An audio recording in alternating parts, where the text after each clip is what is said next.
आपकी भी ज़्यादा तेज है आज शायद ना?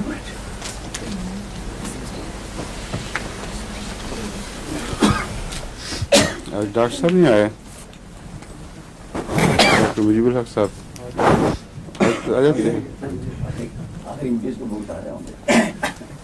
कल मैंने वो एटम के मुतालिक बताया था ना, किस तरह उसके बाहर इलेक्ट्रॉन घूमते हैं और उसका साइज असल से जो बहुत बड़ा दिखाई देता है। उस पर मुझे किसी ने इशारा किया इस बात की तरफ कि शायद लोग ये समझ रहे हैं कि अकेला एक एटम घूमता रहता है बाहर। ये दुरुस्त नहीं है। वो तो लोगों को तो ज़्यादा इल्म नहीं है, इसलिए सरसरी ऐसे लोगों के लिए बात की जाती है कि अमूमी तसव्वुर पैदा हो जाए, वरना उसकी तस्वीर तो बड़ी गहरी और कॉम्प्लिकेटेड है। ऑर्बिट्स होते हैं मुख्तलिफ, जिस तरह सूरज के गिर्द ऑर्बिट्स हैं और मुख्तलिफ सैयारे मुख्तलिफ ऑर्बिट्स में घूम रहे हैं, इस तरह इलेक्ट्रॉन्स के नंबर भी अलग अलग हैं और तादाद भी उनकी मुख्तलिफ है और ऑर्बिट्स भी मुख्तलिफ हैं। और सबसे आखिर का जो ऑर्बिट है उस पर जो इलेक्ट्रॉन घूमते हैं वो ये फैसला करते हैं कि कितनी इसकी वैलेंसी है और कितने और एटम्स के साथ ये ताल्लुक बांध सकता है। 4 वैलेंसीज तक होती हैं, यानी एक चीज़ अगर हाइड्रोजन के 4 एटम कार्बन के साथ मिल जाएं तो ये दोनों मुतमईन हो जाएंगे और एक स्टेबल कंपाउंड बन जाएगा। मगर इसकी तफसील में जाने की ज़रूरत नहीं, सिर्फ याद रखें कि मुख्तलिफ ऑर्बिट्स हैं और मुख्तलिफ ज़ावियों पर घूम रहे होते हैं। लेकिन एक अजीब बात यह है जो दिलचस्पी की लायक है कि इनका जो स्पिन है, एक तो ये कि वो इतना तेज़ है कि वो धुआं सा दिखाई देगा अगर ज़्यादा से ज़्यादा अगर दिखाई भी दे तो, क्योंकि 1,86,000 मील की रफ्तार से एटम जैसे छोटे ज़र्रे के इर्द गिर्द कोई चीज़ घूमे तो अंदाज़ा करें कि 1 सेकंड में कितने चक्कर लगाती होगी। तो वो चक्कर समझ लें या एक फ्लैश है बिजली का, हर वक्त रहता है वहाँ और इससे ज़्यादा उसकी कोई हकीकत मालूम नहीं हो सकती। मगर जो ख़ास तौर पर याद रखने के लायक बात है वो ये है कि इनका स्पिन या दाईं तरफ होता है यानी क्लॉकवाइज, या बाईं तरफ यानी एंटी क्लॉकवाइज। और ये बहस लंबी है कि किस तरह पता चलता है कि दाईं तरफ घूम रहा है एटम, जो इलेक्ट्रॉन्स हैं दाईं तरफ घूम रहे हैं या बाईं तरफ। और एक ही चीज़ के इलेक्ट्रॉन दोनों तरफ घूम सकते हैं, लेकिन ज़िंदगी जिन ज़र्रों से बनी है, कार्बोहाइड्रेट्स वगैरह से, उनमें सब में राइट स्पिन है और जो लेफ्ट स्पिन वाले हैं उनको ज़िंदगी इस्तेमाल नहीं करती। यहाँ तक कि अगर मसलन शुगर है, उसका एक फार्मूला है C12H24O12 है, क्यों जी? 5 C12H24O12, ये शुगर का फार्मूला है ना? कार्बोहाइड्रेट नहीं, जो ग्लूकोज है उनका C6H12 और O6 होता है। ठीक, तो इसलिए इसका डबल होता है शुगर का। ठीक है, यही होगा जी। मगर जो भी हो, शुगर के अंदर जितने भी एटम्स हैं वो राइट स्पिनिंग हैं, उनका इलेक्ट्रॉन क्लॉकवाइज घूम रहा है। और इन यही केमिकल एंटी क्लॉकवाइज घूमने वाले इलेक्ट्रॉन्स वाले भी मौजूद हैं। अगर उनसे शुगर बनाई जाए जो बहुत महंगी बनती है, यानी लेबोरेटरी में सिंथेसाइज की जाए, तो वो शुगर अगर एक इंसान खाएगा तो उसको मज़ा मीठे का आएगा और एक ज़र्रा भी उसका, एक एटम भी जज़ब नहीं होगा, क्योंकि ज़िंदगी उसको कबूल नहीं करती। अब शुगर हैं दोनों, फार्मूला एक है, लेकिन एटम के इर्द गिर्द जो इलेक्ट्रॉन्स घूम रहे हैं उनके घूमने ने यह फैसला किया है कि ज़िंदगी उसे कबूल करेगी कि नहीं। और जो रॉन्ग स्पिनिंग हैं उनको जिंदगी जज़ब नहीं करती, हालांकि मज़ा मीठे का आएगा, तमाम प्रॉपर्टीज मीठे वाली हैं, लेकिन सिर्फ स्पिन से फ़र्क पड़ जाता है। और मुख्तलिफ जो हमारे एलिमेंट्स हैं उनके वज़न मुख्तलिफ हैं। हाइड्रोजन सबसे हल्की है, इसलिए कि उसके अंदर जो मरकज़िया है उसका, उसमें एक प्रोटॉन, एक न्यूट्रॉन और एक प्रोटॉन होता है अकेला, न्यूट्रॉन होता ही नहीं। अच्छा, अगर न्यूट्रॉन होगा तो आइसोटोप बन जाएगा। एक प्रोटॉन और एक इलेक्ट्रॉन घूम रहा है। और हीलियम में कितने होते हैं? दो इलेक्ट्रॉन और दो प्रोटॉन्स। ठीक है, लेकिन बाद ऐसे एलिमेंट्स हैं जिनमें एलिमेंट वही रहता है, लेकिन इलेक्ट्रॉन्स की तादाद और प्रोटॉन्स की तादाद बढ़ जाती है, और उनको आइसोटोप्स कहते हैं। उनका वजन वही होता है। मसलन कार्बन 12 है, कार्बन 12 में 12 इलेक्ट्रॉन की तादाद वही रहती है, अंदर न्यूट्रॉन्स की तादाद बढ़ जाती है। यही होता है। हाँ, न्यूट्रॉन्स की तादाद बढ़ जाती है, जिसकी वजह से वजन डबल हो जाता है। न्यूट्रॉन पता किसको कहते हैं? नो इलेक्ट्रिकल चार्ज, जिसमें दोनों इलेक्ट्रिकल चार्ज होते हैं। अच्छा, और मिलकर नेगेटिव कर देते हैं एक दूसरे को, नलिफाई, चार्ज के लिहाज से जीरो कर देते हैं। प्रोटॉन वो सबसे छोटा ठोस जर्रा जिंदगी का है जो जिसके ऊपर पॉजिटिव चार्ज होता है, और उसके मुकाबले पर उससे बहुत ही हल्का एक इलेक्ट्रॉन का जरा नेगेटिव चार्ज वाला है।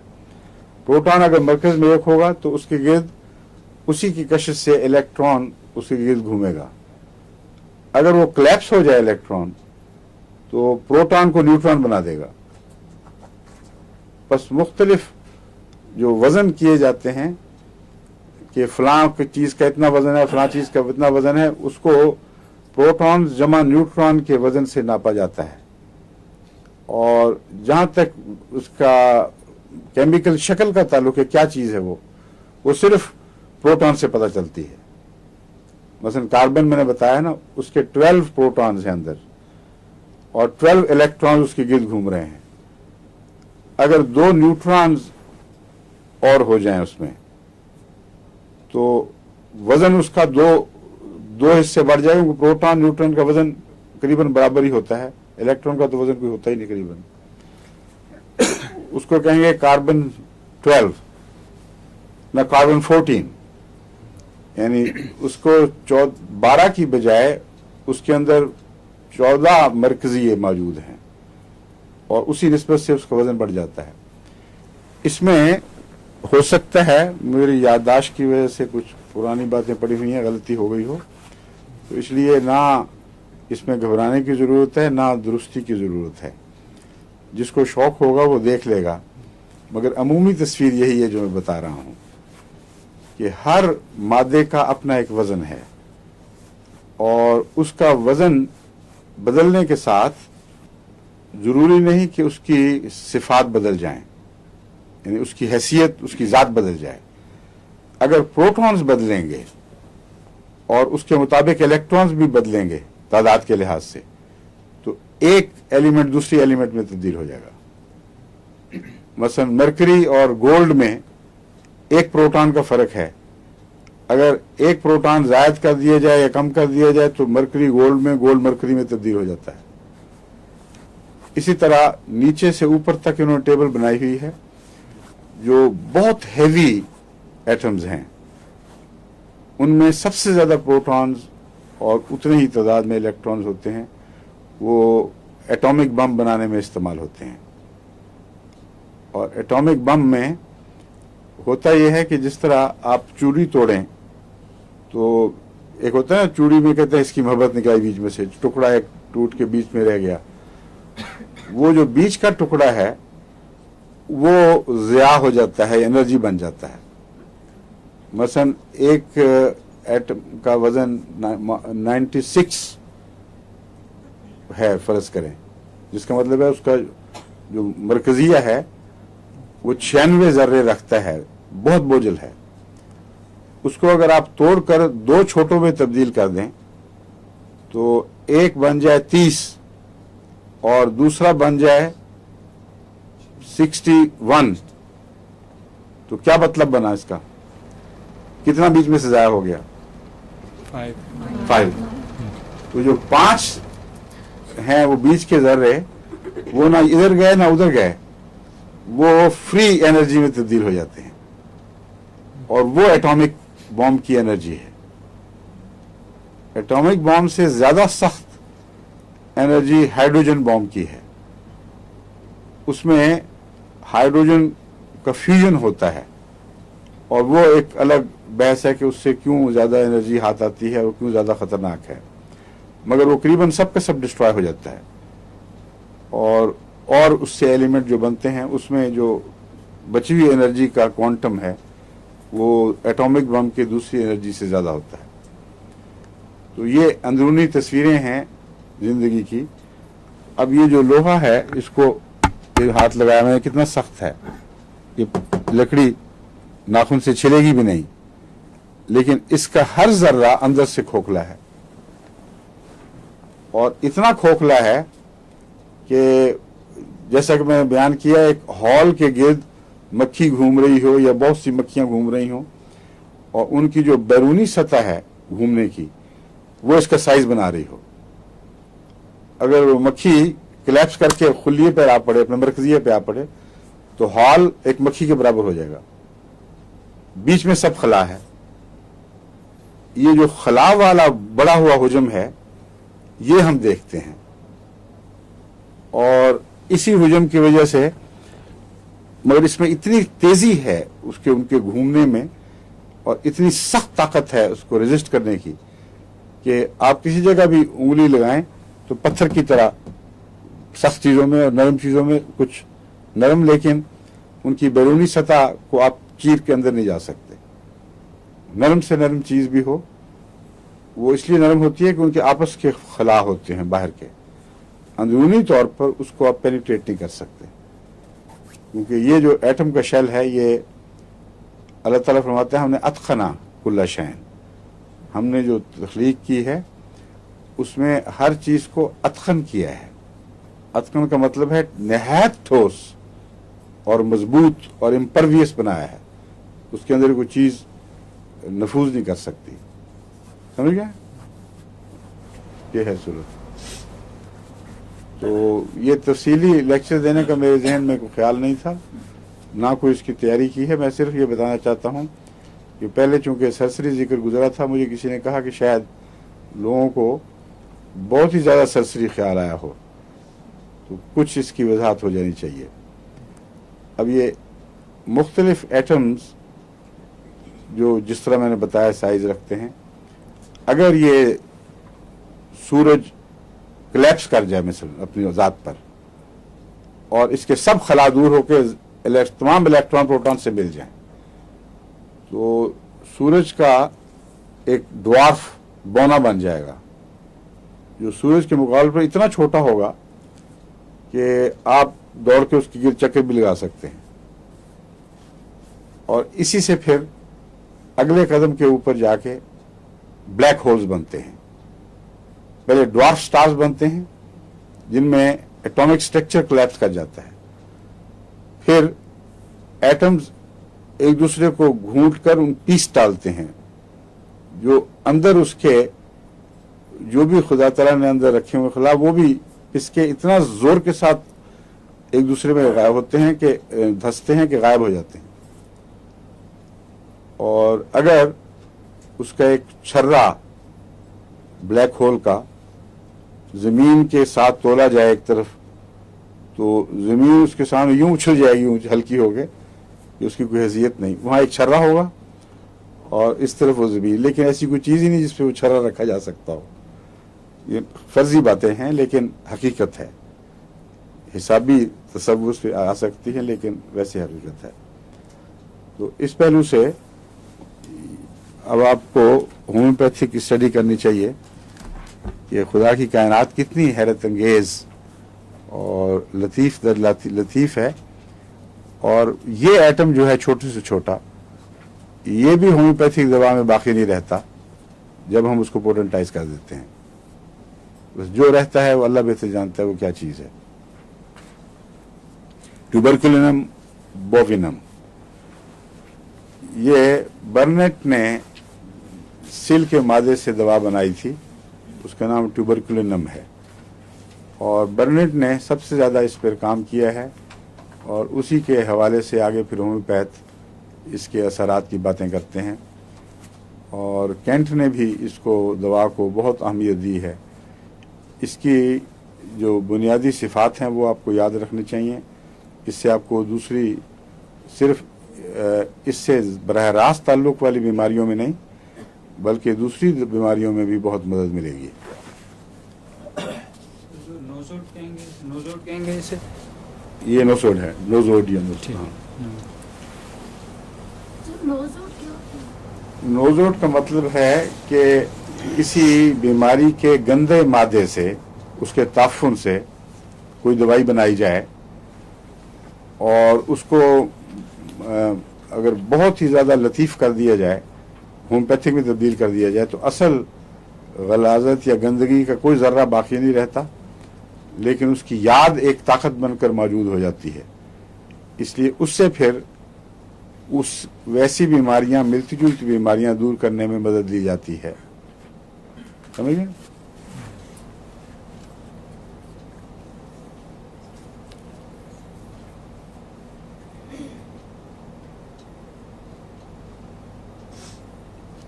ये आमतौर पर 200 ताकत से कम इस्तेमाल नहीं करनी चाहिए। मैंने तो कभी भी नहीं की, लेकिन बाद लोग 30 भी इस्तेमाल कर लेते हैं। ज़्यादा बेहतर है नोसोड्स को 200 या ऊपर की ताकतों में इस्तेमाल किया जाए। 1000 का इस्तेमाल बहुत अच्छा है, 10,000 लाख में भी इस्तेमाल हो सकता है। इस दवा के मुतालिक कैंट का ये दावा है कि अगर 1000, 200, 1000, 10,000 और फिर 50,000 और फिर 1 लाख, इन ताकतों में 2-2 खुराकें वक्फों से दी जाएं तो ऐसे शख्स को फिर कभी सिल नहीं होती। हाँ, वो सिल के मरीजों में उठे बैठे, सांस ले, खाए पिए, उनकी छींकें जज़ब करे, उनका कैंट का ये दावा है कि ऐसे मरीज के लिए हमेशा के लिए इम्यूनिटी हो जाती है। और इसी अपने तजर्बे से फ़ायदा उठाते हुए वो ये मशवरा देता है कि वो मरीज़ जिनमें सिली इलामतें पाई जाती हों, ख़ास सिल ना भी हो, और ऐसे मरीज़ जिनमें बाज़ दफ़ा सिली इलामतें ना पहचानी जाएं मगर एक इलामत मौजूद हो कि एक मर्ज़ एक दवा से कुछ शफा पाती है और फिर लौट आती है और तशख़ीस दुरुस्त है, और बार बार वो दवा आप देते देते थक जाते हैं लेकिन मर्ज़ की जड़ नहीं उखड़ती, ऐसे मरीजों में किसी नोसोड की ज़रूरत पड़ती है। और कैंट के नज़दीक ये नोजोड ट्यूबरकुलिनम ऐसे मरीजों में दिफाई ताकत पैदा करने के लिए, ताकि मिलती जुलती दवाएं फिर काम करें और मुस्तकिल काम करें, बहुत अहमियत रखता है। और वो जितनी इसकी तारीफ़ करता है उससे लगता है कि अगर रूटीन में भी बाज़ नज़लाती मरीज़ जिनको आदतें हों नज़ले की और इस किस्म की लंग्स की कमज़ोरियाँ, दमा वगैरह, उनको अगर ऊंची ताकत में ये दे दी जाए तो कोई हरज नहीं, और 1000 रिपीट कर दी जाए 10-15 दिन के वक्फे से, और फिर 10,000 भी कुछ अरसे के बाद 2 महीने के वक्फे से मसलन दोहरा दी जाए तो अमूमन रेजिस्टेंस पैदा हो जाएगी और दवाओं की बीमारियों की शिफा में मददगार हो जाएगा। ये क्या कोई और फॉर्म इसके अंदर दे सकते हैं? क्यों नहीं दे सकते? ये तो एक गहरा रद्द अमल जिस्म में पैदा करती है, और दूसरी दवाएं अगर इलामतें मौजूद होंगी तो काम करेंगी, वरना वो मीठा खाने वाली बात होगी।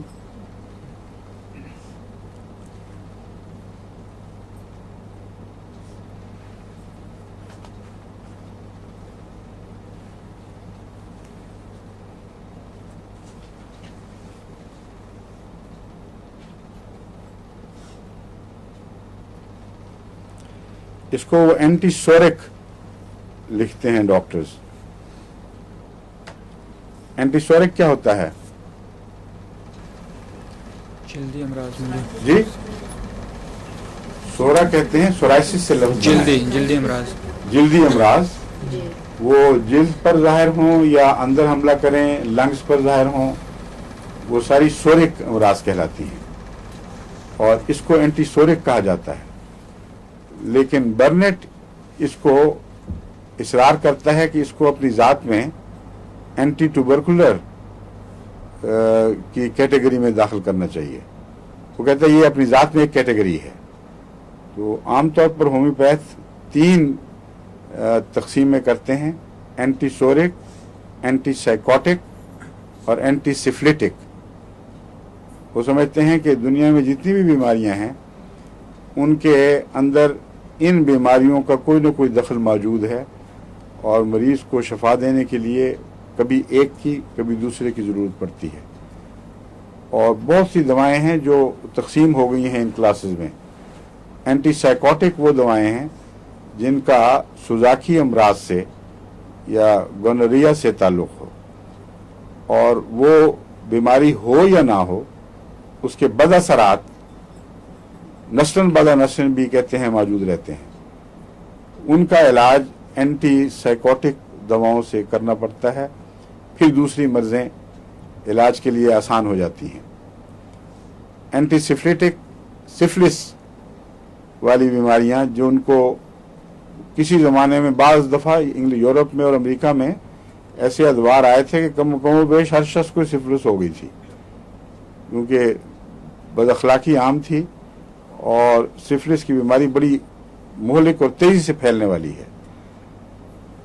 फिर वो दौर आया जब मुख्तलिफ दवाओं से वो कंट्रोल में आ गई। लेकिन अब जो रिसेंट रिसर्च हुई है एलोपैथिक, उससे वो हैरतज़दा रह गए हैं ये मालूम करके कि 200-300 साल पहले भी अगर सिफिलिस किसी के खून में दाखिल हुई है तो उसकी औलाद में आज भी उसका एहतमाल मौजूद है। एहतमाल इस तरह वो कहते हैं कि जिन लोगों को एड्स हुई उनकी सारी हिस्ट्री सिफिलिस से बिल्कुल पाक थी, लेकिन एड्स के मरीजों में सिफिलिस जाहिर होनी शुरू हो गई, जिसका मतलब यह है कि अगर बीमारी रूह में बहुत गहरी उतर जाए तो अंदर वैसी मिलती जुलती बीमारियों को भी अंगेख्त करके उनको भी साथ उठा देती है। तो मादा मौजूद था तो वो बाहर आई है, वरना कोई भी जरासीम उसके साबित नहीं थे। तो ये जो आजकल की दरियाफ्तें हैं ये होम्योपैथिक पर अच्छी मुस्बित रोशनी डालती हैं और इस तरीके इलाज पर इंसान का ईमान बढ़ता है।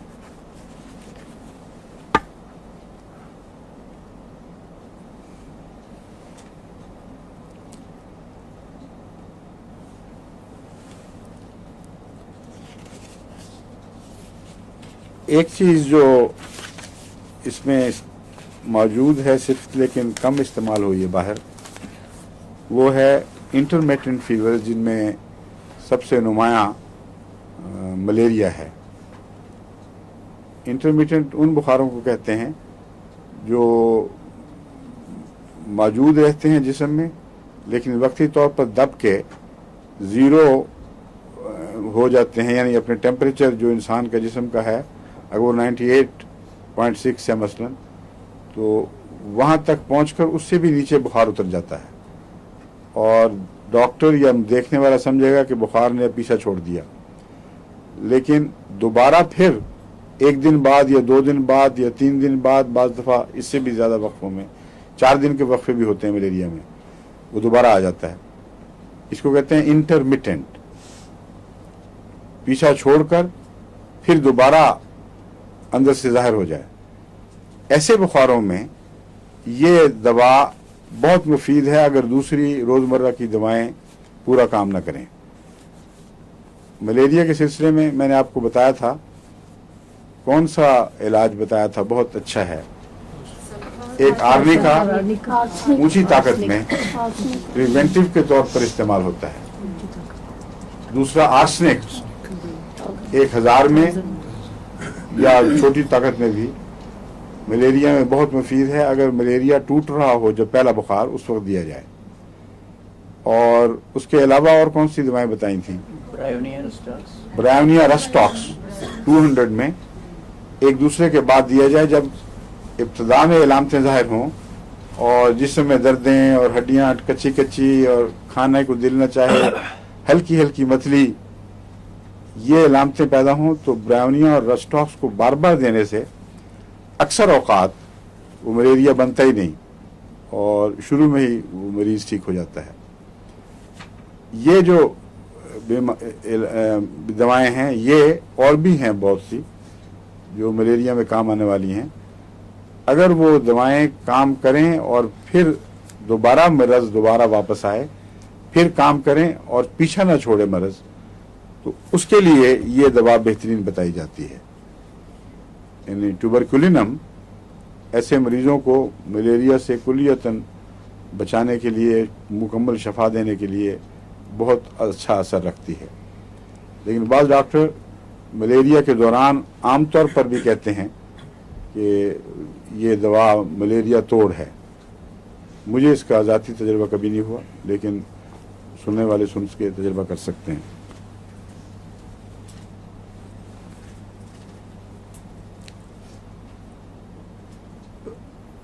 कैंट ने 200 नहीं शुरू किया हुआ। कैंट ने एक और जगह बेसिलिनम में 200 लिखा हुआ था, लेकिन ट्यूबरकुलिनम के मामले में वो लिखता है कि 10,000, 50,000 और CM, ये 3 खुराकें हैं जिनको दोहराकर इस्तेमाल किया जाए लंबे वक्फे से, तो ये सिल्ली अमराज की बीखकनी कर देती हैं और आइंदा नस्लों को भी इसके बद असर से बचा लेती हैं।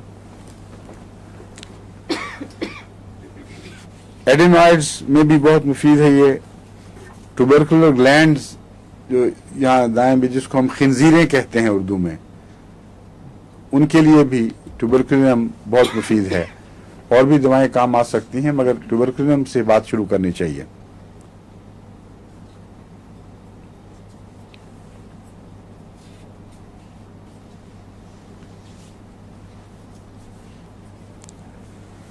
इसमें एक इलामत ऐसी है कि हर वक्त किसी और जगह जाना चाहता है मरीज, और ये ख्वाहिश कि मैं कहीं और जाऊं, ये और भी बाज़ दवाओं में पाई जाती है। मैंने बताया था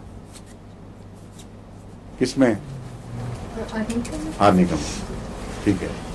पूजा में भी है ये बात, आर्निका में भी है कि, लेकिन अगर वहीं बैठे हुए करवट बदल ना हो और बेचैनी हो तो वो आर्सेनिक है या रस्टॉक्स है। रस्टॉक्स और आर्सेनिक का फर्क जानते हैं क्या है? रस्टॉक्स में जो बेचैनी है वो दर्द की वजह से है।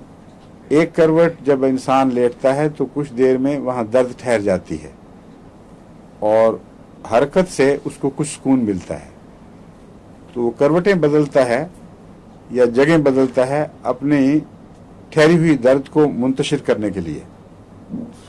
मगर आर्सेनिक में दर्द से इसका ताल्लुक नहीं है, बल्कि बेकरारी और बेचैनी से ताल्लुक है। और उसमें मरीज सिर भी मारता है, अगर जिस्म हरकत न कर सके तो सिर हरकत करता रहेगा। बेचैनी है जो दरअसल हर चीज का मजहर है और उसकी जान है, आर्सेनिक की पहचान है। और आर्निका में ये ख्याल कि मैं यहाँ नहीं, मैं वहाँ अच्छा रहूँगा। जिस्मानी दर्दें भी हैं, लेकिन दर्दों को उससे कोई फ़र्क नहीं पड़ता हरकत से, लेकिन ये ख्याल कि मैं उस जगह जाके अच्छा हो जाऊँगा, वहाँ जाके अच्छा हो जाऊँगा, ऐसा मरीज़ सफ़र करता रहता है। वो दर्द के ताल्लुक में ऐसा करता है। उसकी जिस करवट भी लेटे वो सख्त नजर आती है, वो समझता है नरम बिस्तर भी वो पत्थर है, तो इसके साथ कुछ उसका ताल्लुक है। वो समझता है ये जगह ठीक नहीं है, किसी और जगह जाऊं तो मुझे आराम आएगा। लेकिन ये जो दवा है इसमें कांस्टेंट डिजायर है, एक ख्वाहिश है कि मैं जगह बदलूं और कहीं और चला जाऊं। शुअरा में बाज गमों के असर से इसी किस्म की ख्वाहिशें पैदा होती हैं जैसे गालिब कहता है, रही अब ऐसी जगह चलकर जहां कोई ना हो, हम सुखन कोई ना हो, क्या है और क्या है उसमें, हम नवा कोई ना हो, हम जुबां, हम सुखन कोई ना हो और हम जुबां कोई ना हो। एक मिनट और है, बेदरो दीवार साई घर बेदरो बनाया। दीवार साई घर बनाया चाहिए, कोई हम साया न हो और पासबां कोई और पासबां कोई न हो। ख्याली बातें हैं, अगर जाओ तो शायरों को मुसीबत पड़ जाए ऐसी जगह जाए। ये तो अपनी जात में ही अपने आप को पालने के अहल ही नहीं होते, मगर ख्यालात की दुनिया है, तमन्ना है, ये तमन्ना इसमें पाई जाती है। अगर गालिब को एक 10,000 की खुराक दे दी जाती है तो बैद नहीं कि उसकी तमन्ना ठीक होती है, मगर उस शेर से हम मालूम होते हैं। इस गजल का कोई और रंग हो जाता है। और एक और शायर ने भी यही बात कही है चांद के हवाले से, तेरे मामूरे में ऐसा भी है गोशा कोई जिसमें इंसान को सताए न तमन्ना कोई, और निश्तर न लगाए गम दुनिया कोई, काश ऐसा हो तो ए चांद बुला ले मुझको, अपने आगोश तमन्ना में छुपा ले मुझको। और वहां जाएगा तो भूखों प्यासों मर जाए और रेडिएशन से तबाह बर्बाद हो जाए, तो ये सब दूर की बातें हैं। उसमें कैलकेरिया फॉस भी इलाज है जी। ये शायर अभी जिंदा है? ये नहीं, मेरा ख्याल है इस ख्वाहिश के साथ ज्यादा जिंदा रहने के आसार नहीं, मगर उसको हो सकता है कैलकेरिया फॉस फायदा देता है, क्योंकि कैलकेरिया फॉस में भी यही बात पाई जाती है। रोजमर्रा खाने वाली दवा है, लेकिन लोगों को पता नहीं। ये जो ख्याल है कि यहाँ से वहाँ चला जाऊँ, वहाँ से वहाँ चला जाऊँ, ये जो अंदरूनी तमन्ना के तौर पर है, इसमें ये 2 दवाएं याद रखनी चाहिए। इनका जिस्मानी बीमारी से बरह रास्त ताल्लुक नहीं है।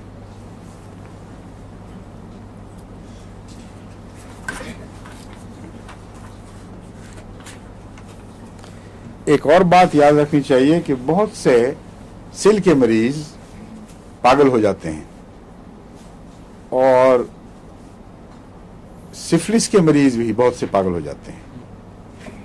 इन दोनों के पागलपन में एक फर्क है। सिफिलिस के मरीज के पागलपन के साथ उसकी गहरी हड्डियों की बीमारियां और गलना, नाक की हड्डियां गल जाना, हाथों की हड्डी नासूर बन जाना, और सर में शदीद दर्द के दौरे, और उसके अंदर कोई जख्म पहुंचते हैं जिसकी वजह से वो पागल हो जाता है। और सिफिलिस का जो पागल है वो उसका कोई इलाज नहीं, उसके सारा जिस्म ही वो जख्मों से चूर हुआ होता है। लेकिन सिल का पागल बाज़ दफ़ा वायलेंट भी होता है, बाज़ दफ़ा खामोश भी होता है, लेकिन कमज़ोर और बिल्कुल खोखला हो जाता है। वह ऐसी औरतें हैं जो लंबे अरसे से बीमार हैं, किसी को पता नहीं क्या बीमारी है, अंदर अंदर सिल खा गई है, तो वो जब पागल होंगी तो बाज़ दफ़ा पागलपन के दौरे में जो आम ताकत है उससे 10 गुना ज़्यादा ताकत आ जाती है। वो वायलेंस भी होती है, वो उस वक्त जबकि दिमाग में जोश पैदा हो, वरना आम हालात में एक तरफ बैठी हुई अपने ख्यालात में खोई हुई या फजूल बातें करती रहेंगी। ज़्यादातर औरतों में ये बीमारी सिल के पागलपन की देखी गई है। तो इसको अगर पागलपन के ऐसे आसार हों, उसमें ऊंची ताकत में देना हो सकता है एक मरीज़ को पागलपन से बचा ले, लेकिन ज़ाती तौर पर मैंने कभी इसका तजुर्बा नहीं किया, मगर लोग कर सकते हैं। ये इसमें लॉजिक है, बात दुरुस्त दिखाई देती है।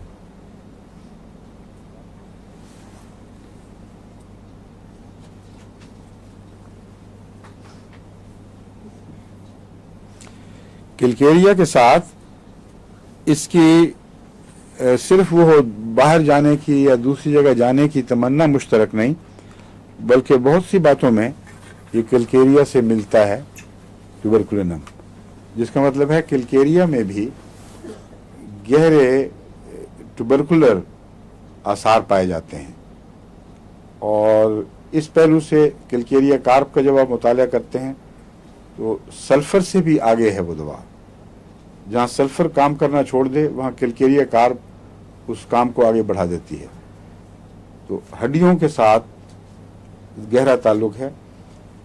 इसमें सिलसिले में जो मेरा तजुर्बा है वो ये है कि लंग्स के ट्यूबरकुलोसिस में कैलकेरिया इतनी मुफीद नहीं है, मगर जो हड्डियों का ट्यूबरकुलोसिस है उसमें कैलकेरिया सबसे ज़्यादा ताकतवर दवा है।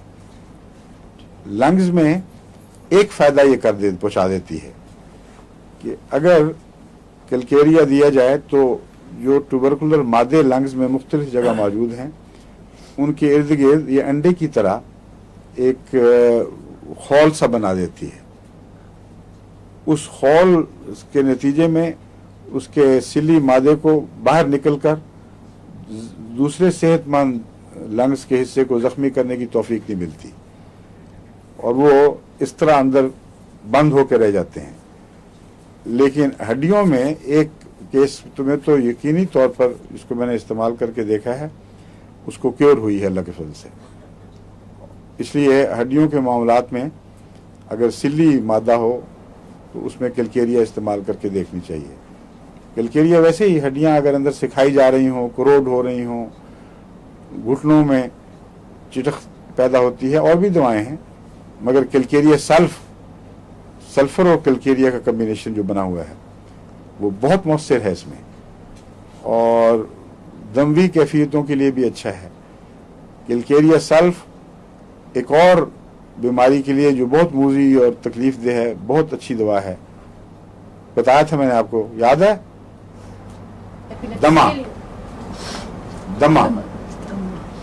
दमे भी मुफीद है, लेकिन एपिलेप्सी के मुतालिक तो बाज़ डॉक्टर कहते हैं कि इससे ज़्यादा बड़ी दवा नहीं है। बस कैलकेरिया कार्ब को स्टडी करना चाहिए, और कैलकेरिया सल्फ भी लंग्स के लिए भी रक्स पर भी असरअंदाज है, हड्डियों पर भी असरअंदाज है। इसमें कैल्शियम और सल्फर दोनों के एलिमेंट मिले हुए हैं। और दमे के अलावा एपिलेप्सी को जड़ से उखाड़ने में बाज़ डॉक्टर कहते हैं कि कैलकेरिया सल्फ से बेहतर कोई दवा नहीं है। बाद मरीजों को मैंने शुरू की है देनी और अच्छे असर नज़र आ रहे हैं, लेकिन अभी तक मैं डेटा इकट्ठा नहीं कर सका कि मुआवजे के तौर पर आपके सामने पेश कर सकूं। मगर ये बहुत ही अहम दवा है। अगर कैलकेरिया कार्ब गंदे मादों के गिर्द कोई खौल बना दे, उस वक्त सिलीशिया देना, ये सल्फर ऊंची ताकत देना बहुत मौलिक है। वो उन मादों को तोड़ेगा या उनको अंडों समेत, गंद समेत उन अंडों को बाहर निकाल कर फेंकने की कोशिश करेगा, और उसके नतीजे में बहुत ज़्यादा नुकसान हो सकता है। ऐसा मरीज ब्लीडिंग से भी मर सकता है। तो इसीलिए बाज़ एहतियातों का बताया गया है। कैलकेरिया के बाद सल्फर कभी नहीं देनी चाहिए। कैलकेरिया के बाद अगर सल्फर की इलामतें हों और तकाजा कर रहा है जिस्म, तो उस सूरत में पहले लाइकोपोडियम दे दें। कैलकेरिया के तमाम असरात को वो नरमी के साथ दूर कर देता है और सल्फर कबूल करने के लिए जिस्म को तैयार कर देता है। तो कैलकेरिया से इस दवा का ऐसा गहरा ताल्लुक है कि बाज़ डॉक्टर्स के नज़दीक एक दूसरे के साथ अदल बदल के भी दिए जा सकते हैं। कभी बेसिलिनम, कभी कैलकेरिया, कभी ट्यूबरकुलिनम, दोनों एक ही बात है, ट्यूबरकुलिनम या कैलकेरिया। इसमें भी वो डायरिया मौजूद है जो सुबह के वक्त मैंने बताया था कि इंसान को बहुत मजबूर करके गुस्ल खाने की तरफ दौड़ाता है। ये सल्फर में भी है और इसका सिली अमराज से ताल्लुक है। अमूमन सुबह के वक्त सिल का मरीज अचानक दौड़ता है, हो सकता है रात को वो जो सिली बलगम है वो निगलता रहता हो और अंतड़ियों में उसके नतीजे में वो बीमारी असर कर रही हो, जो जमा कर रही है गंद मवाद को, फिर वो एकदम प्रेशर पड़ता है। मगर जो भी शक्ल हो, ये एक पहचान है अमूमन या इलामत है सिली अमराज की।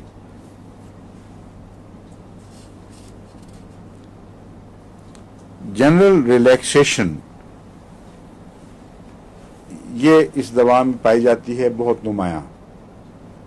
بعض لوگ مجھے لکھتے ہیں, بعض عورتیں لکھتی ہیں کہ سب کچھ لگتا ہے کہ لٹک گیا ہے اور کوئی چیز سنبھالی نہیں جا رہی, مسکولر سسٹم لگتا ہے بالکل کمزور ہو گیا ہے.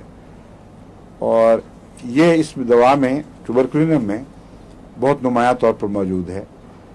اور اس میں ایک اور بات بھی ہے کہ بچہ بعض دفعہ پیشاب کرتا ہے تو اس کی آنت باہر آ جاتی ہے, اجابت کے ساتھ بعض بچوں کی آنت باہر آتی ہے, اور اس بیماری میں بھی آنت کا باہر آنا, اور بلکہ پیشاب بچے نے کیا اور آنت ویسے باہر آ گئی, یہ بیماری وہاں پاکستان اور ہندوستان میں عموماً بچوں میں نظر آتی رہتی ہے, یعنی بہت زیادہ نہ صحیح لیکن آئے دن نظر آتی ہے. اس میں ٹیوبرکلینم کو نہیں بھولنا چاہیے, یہ عموماً مفید ہے. اور نیچے گرنے کے اعضاء کے نیچے گرنے کے احساس میں, خواہ وہ مردانہ اعضاء کا احساس ہو یا زنانہ اعضاء کا احساس ہو, اس میں یہ دوا بہت فائدہ مند ثابت ہوتی ہے.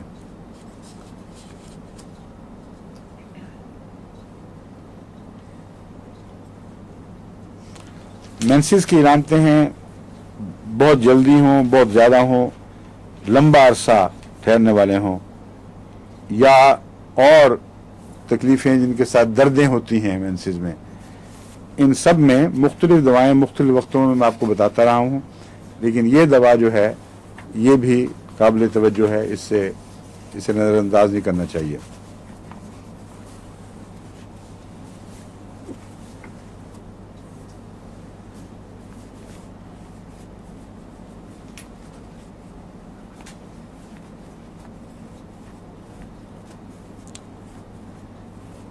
ہارڈ ڈرائی شیکنگ کاف جو لمبی اور کرونک ہو, عارضی نزلے زکام کے نتیجے میں نہ ہو بلکہ ٹھہر جائے, اس میں یہ دوا مفید ہے.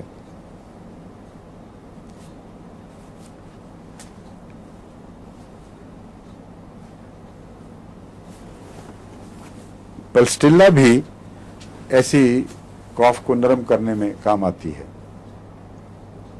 بعض دفعہ اسٹینم دی جائے تو وہ خشک کی طرف مائل کر دیتی ہے بلغم کو نکال کے, اور اس کے بعد اگر پلسٹیلا دی جائے تو واپس اسٹینم میں تکلیف کم ہوتی ہے اور بلغم جلدی اکھڑ کے نکل رہا ہوتا ہے.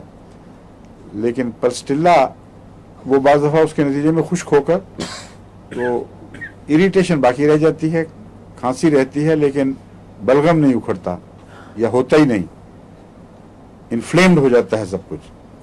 اس صورت میں اگر پلسٹیلا دی جائے تو وہ اگر شفا نہ بھی کر سکے تو اسے واپس اسٹینم کی حالت میں دھکیل دیتی ہے, اور اسٹینم پھر نرمی سے اس کا علاج کرتا ہے اور زندگی کو نسبتاً آسان بنا دیتا ہے.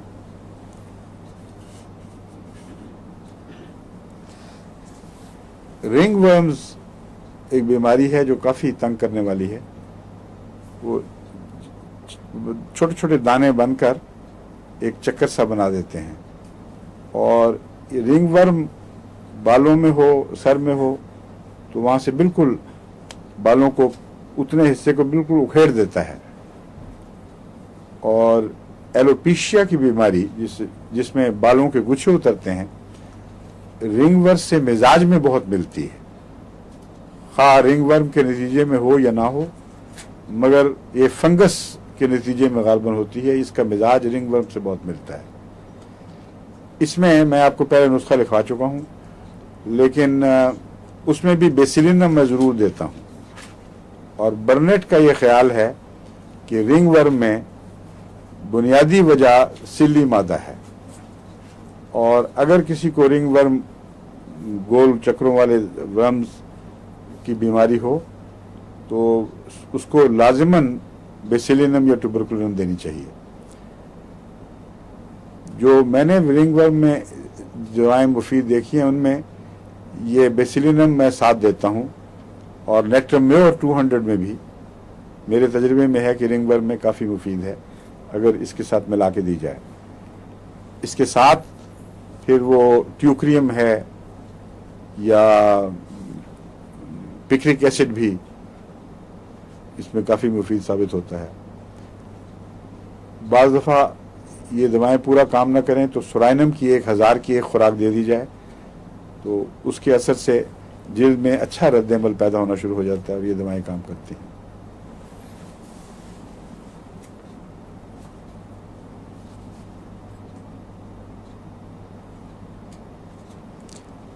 सोते में झटके, मसल्स की ट्विचिंग, ये भी इसमें ट्यूबरकुलिनम में एक नुमाया अलामत है, लेकिन इसमें बहुत सी मुख्तलिफ दवाएं काम आती रहती हैं। बाज़ दफ़ा नींद का गलबा हुआ और झोंका आते ही एकदम अंदर से झटका लगता है और ऐसा मरीज दिल पर हाथ डालता है और वो समझता है कि दिल फेल होने लगा था या दिल को धक्का लगा है। ऐसे मरीज के लिए बेसिलिनम की बजाय ग्राइंडीलिया 30 में बहुत मुफीद दवा है। छोटी ताकत में भी 6 में भी बहुत अच्छा काम करती है। ग्राइंडीलिया के मरीजों में मैंने बहुत देखा है, अगर ये तशखीस दुरुस्त हो तो एक ही खुराक मरीज को सारी रात आराम से सुलाएगी। और बाज़ मरीजों को मैंने ये दिया कि अपने पास रखें, क्योंकि उनको होता था तो वो अपने सफ़र में रखते थे और वो बताते रहे हैं मुझे कि एक ही खुराक खाने से फ़ौरन आराम आ जाता था। लेकिन उसके मुतालिक जो मैंने गौर किया है उसका मैदे से ताल्लुक़ है।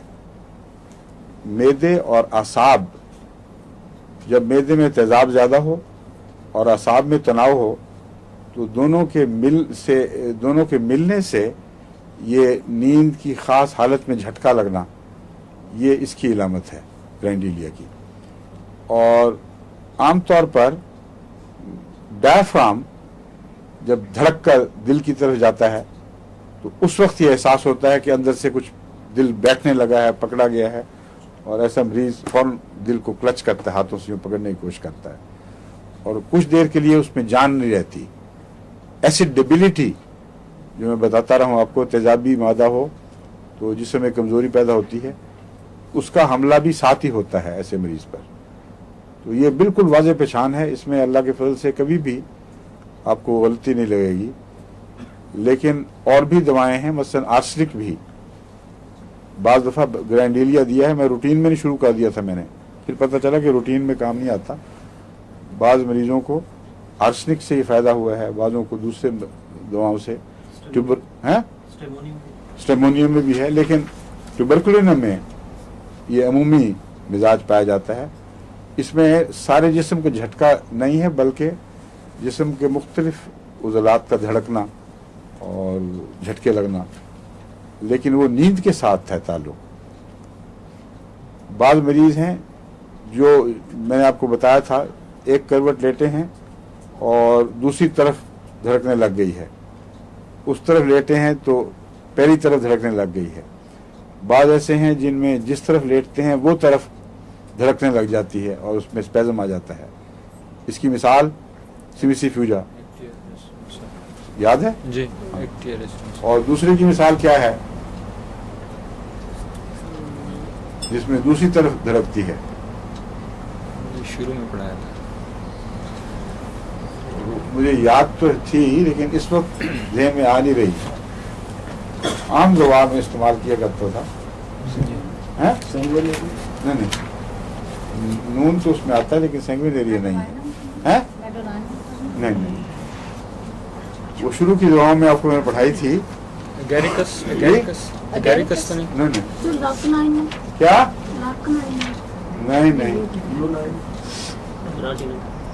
नहीं, कुछ भी नहीं में से। वो दवा ऐसी है जिसमें मरीज बेहोश भी हो जाता है और जिस तरफ लेटा है उसकी दूसरी तरफ ऊपर की तरफ पूरी की पूरी धड़कती है और सख्त स्पैज़म्स पैदा होते हैं। और उसका नाम इस वक्त ज़हन से उतर गया है।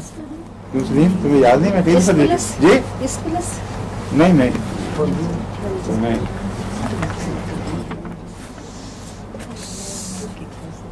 उसमें आपने फरमाया था गैरिकस में करवट बदलने से कोई फर्क नहीं पड़ता, आंखें लरजती हैं, पट्टे फड़कते हैं। हाँ, اس میں یہی فرمایا تھا حضور نے.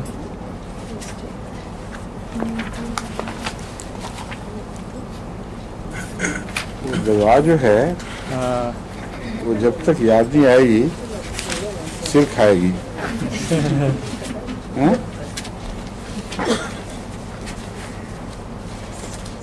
ایگنس کاسٹس نہیں. نہیں نہیں وہ تو جب مجھے یاد آئی تو ایک دم صاف ہو جائے گا ذہن بالکل. آپ نے بتایا تھا اس میں نون بھی آتا ہے. کیا نون آتا ہے؟ جی ایلنتھس بھی تھا. کیا ایلنتھس؟ ایلنتھس نہیں ہے انفارچونیٹلی. نہیں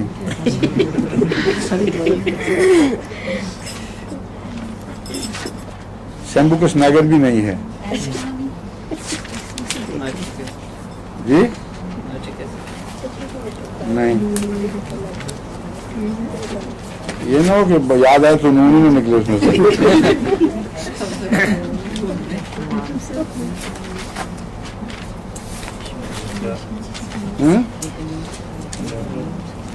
کیا نہیں ناجا واجا تو کوئی بھی نہیں پھٹکتے اس کے.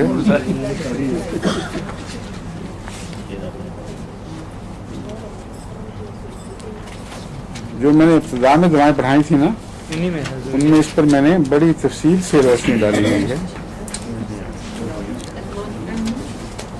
اور ایسے بچے جن کو جھٹکے لگتے ہوں بے ہوش ہو جائیں. جی ایگنس کاسٹس سے کم نہ اب تو اتنی دوائیں آپ لوگوں نے بتائی ہیں کہ معاملہ کنفیوز ہو چکا ہے. کیا کرنا مشکل ہو گیا. بہت زیادہ آ گئی.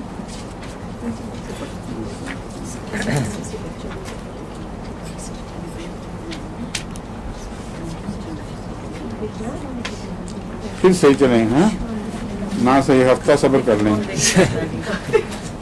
ٹھیک ہے ٹھیک ہے.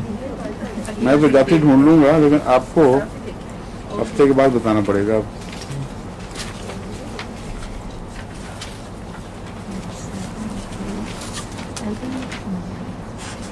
رینینکولس بلبس یاد آ گئی.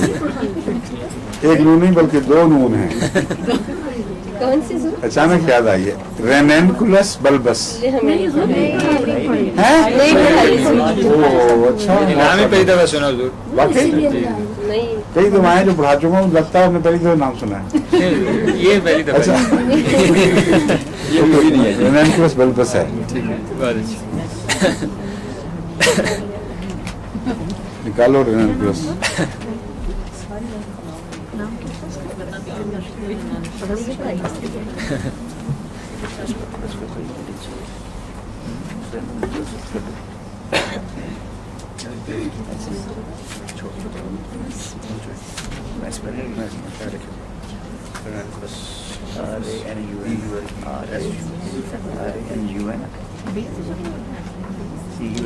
ٹیوبرکلوز میں ایک بات یہ بھی ہے کہ اسٹون سے پہلے اس مریض کو پتہ چل جاتا ہے.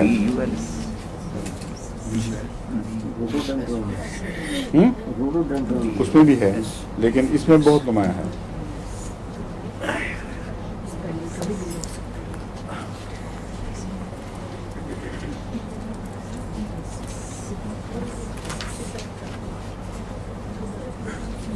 جو اس کا سب سے نمایاں اس میں فیچر لکھا ہوا ہے اٹیلکس میں shocks through out the whole body.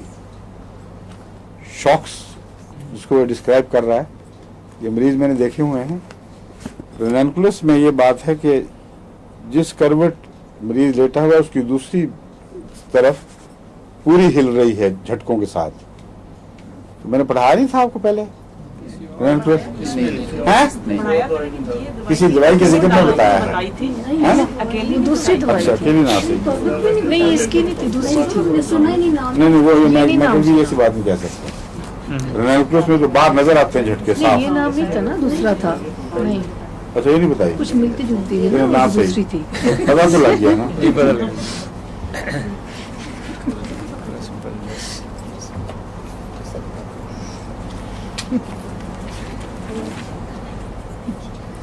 सारे जिस्म में झटके।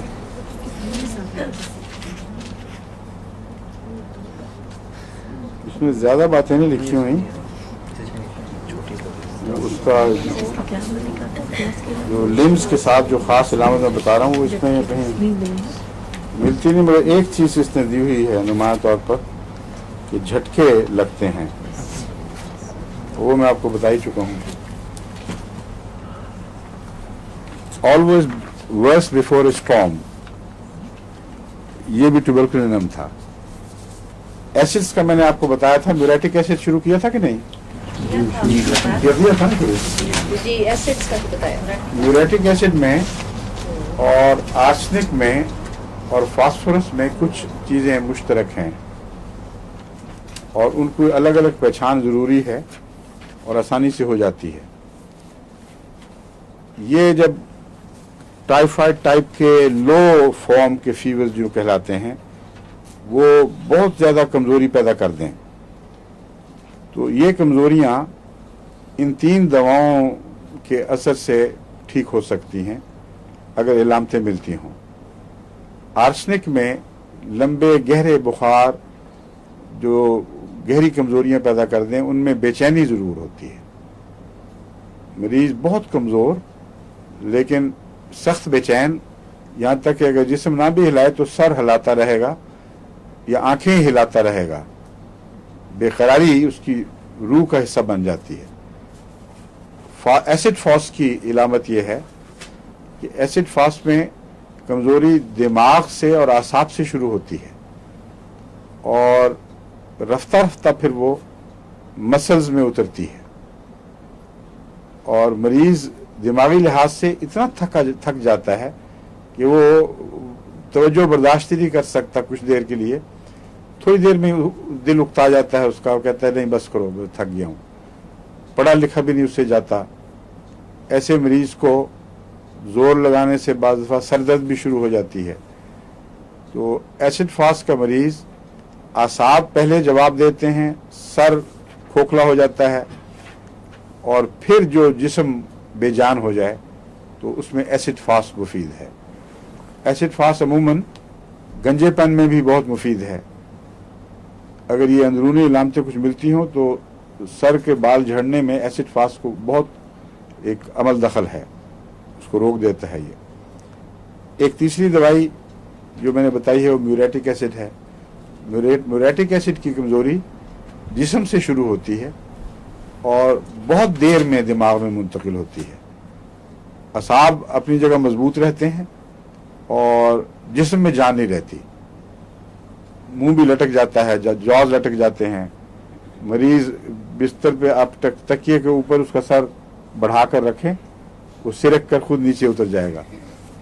तो ये जो चीज़ें हैं ये बड़ी ख़तरनाक इलामतें हैं उसकी अंदरूनी जिस्मानी कमज़ोरी की, और इसका म्यूरेटिक एसिड से ताल्लुक़ है।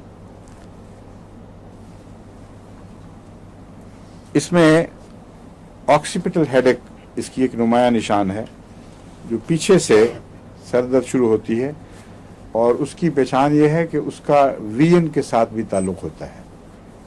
म्यूरेटिक एसिड में अगर सर दर्द पीछे से शुरू होगी तो नज़र भी धुंधला जाएगी और इससे फिर वो पहचानी जाती है।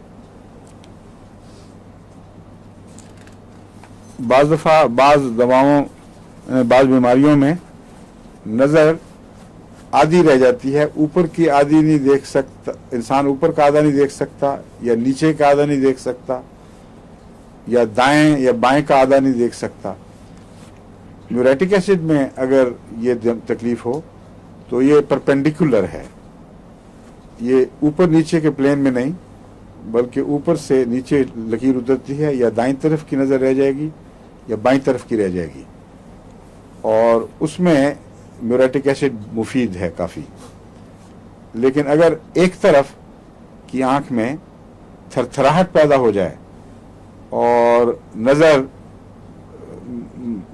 जैसे लर्ज़ां हो गई है, यूँ मालूम होता है जैसे देखने वाले को भी पता लग रहा होगा कि मेरी आँख में कुछ चीज़ यूँ हिल रही है, उसमें रेस्टॉक्स चोटी की दवा है।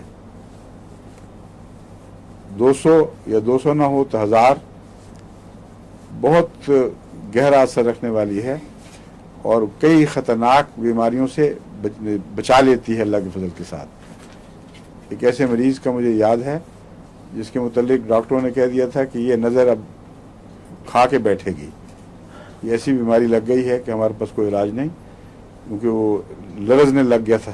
हर चीज़ पहले एक तरफ से शुरू हुई, दूसरी तरफ में आ गई, और करीबन 10-15 दिन डॉक्टरों ने पूरा जोर लगाया, कुछ फ़ायदा नहीं हुआ। तो उस मरीज़ा को मैंने रस्टॉक्स के ऊपर रखा 200 पे, और अल्लाह का बड़ा फजल हुआ, वो चंद दिन के अंदर अंदर बिल्कुल ठीक हो गई। और ये वाक़या है करीबन 13-14 साल का, और अब तक ठीक है नज़र, कोई नुकसान नहीं हुआ। तो ये दवाएं अगर सही याद हों आपको तो मौके पर खुदा ताला के फजल के साथ कई किस्म की तकलीफ़ों और बीमारियों से जो आगे बढ़ सकती हैं निजात मिल जाती है। हाँ जी, आप कुछ बात पूछनी है तो पूछ लें, क्योंकि वक्त ख़त्म हो गया है।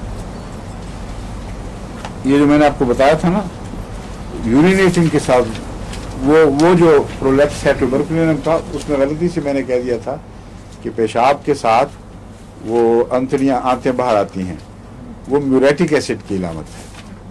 इसको याद सही कर लें इस बात को। उसमें अमूमन गिरावट है, हर चीज़ नीचे गिर रही है, वो हिस्सा भी गिर जाता है, लेकिन बच्चा अगर पेशाब करे और आंत बाहर आ जाए तो उसका इलाज म्यूरेटिक एसिड। अब इजाज़त चाहता हूँ क्योंकि कहते हैं वक्त ख़त्म हो गया है। अस्सलाम वालेकुम, खुदा हाफिज़।